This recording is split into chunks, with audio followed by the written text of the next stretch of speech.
All right, Andy Broadway here, and I'm here with Richard Hollowell, and this is a continuing interview series regarding everything regarding the, being in covenant with property owners and malls, commercial property, etc.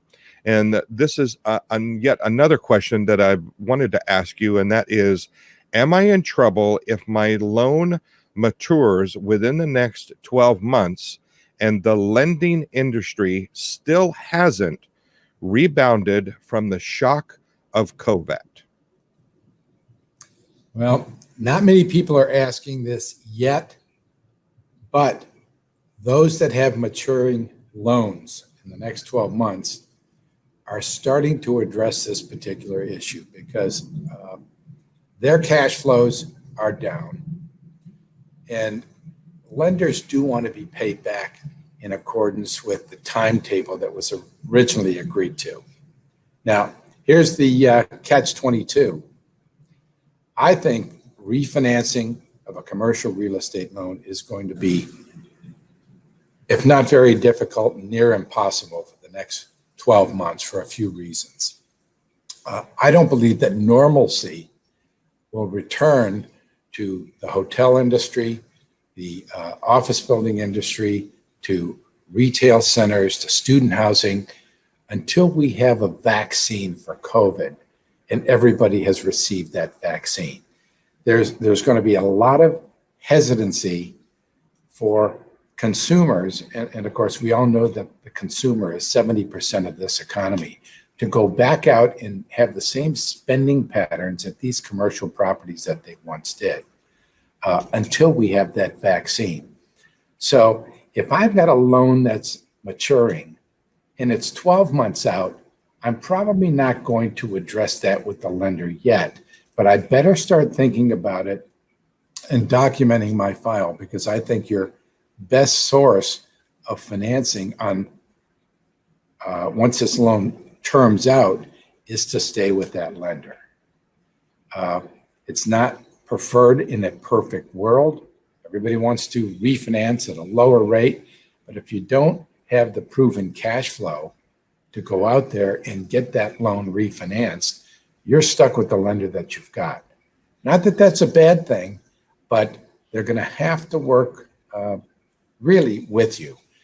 The other challenge a new lender will have is getting an appraisal that they can rely on. And I think earlier in one of our interviews, we talked about challenges for appraisers coming up with a market value since the real estate market has been shocked by COVID and closures of all types of properties. So getting an appraisal for a new loan request is going to be difficult. So I think people need to build a bridge with their current lender with the prospect that you may have to go to them with a loan extension request.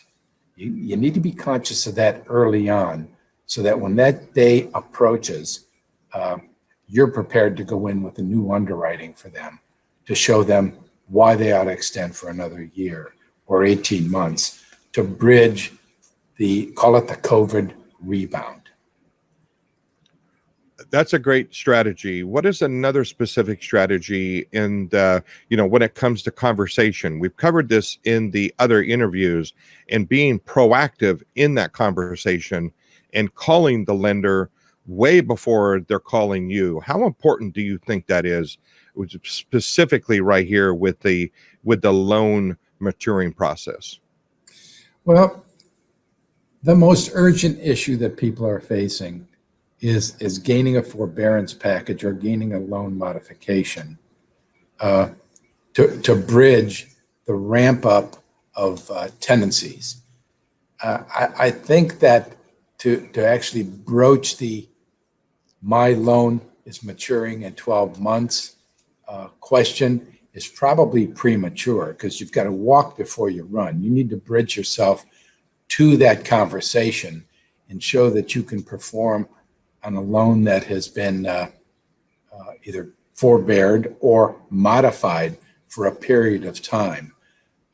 So I wouldn't necessarily bring that up early on in the process here. I think that probably would be a mistake because they're concerned about their payments today and their payments during the rebound period.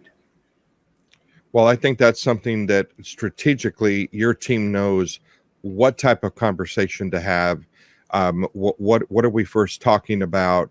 And that begins really with a call to your office and you asking a series of questions regarding where everything is with their loan. Are they behind? Are they been making partial payments? What it all looks like, and it really all begins with that conversation, and then you take it to the next level. Am I correct? Yeah, in that initial conversation, we'll definitely be asking the question, when does your loan mature? When do they not have to renew, even if you're making payments and have these so-called covenant defaults? So that's one of the issues that we're going to discuss on that initial conversation to try to assess how far out can you actually get this loan extended. And if we need to go and ask for an extension beyond the scheduled term, how do we plan for that? So folks can reach us at richardhollowell.com and set up a short consultation with myself or with one of our 4 senior consultants.